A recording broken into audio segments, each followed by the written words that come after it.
বাঁশখালী, তারপর সাতখানিয়া, লোহাগড়া, চন্দনাইশ এখন ব্যাংকে সাইদায় আসছি।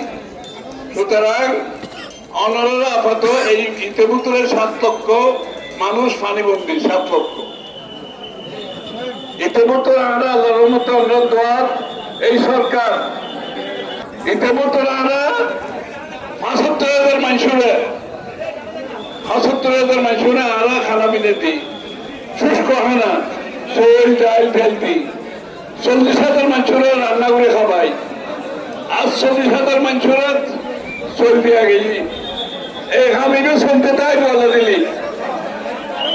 এটার পরে পুনর্বাসন কৃষক বিশ আমরা 3 বাড়িঘর নাই, আল্লাহর মতো পুনর্বাসন হামইব।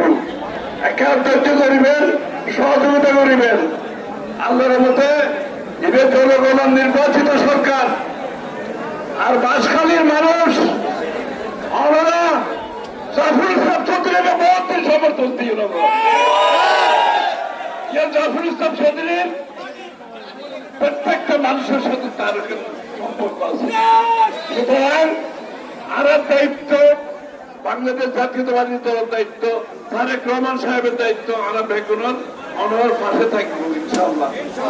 আমরা চেষ্টা করতাম অনরার ক্ষয়ক্ষতি যেতে সম্ভব ব্যাগ তো থাকতাম না, ওই তো লাভ নাই, ব্যাগ থাকতাম না, যেতে সম্ভব আরো অনরার পাশে থাকবে চেষ্টা করতাম। এবং ইনশাআল্লাহ আশা করি ক্রমান্বয়ে একটা ধৈর্য ধরলে আর আস্তে আস্তে বাড়িঘর, কৃষকগণ এই বীজ, সার, ব্যাগিন মিলিয়ে অনরার পাশে থাকি, অনরার সহযোগিতা করিবার চেষ্টা করছি।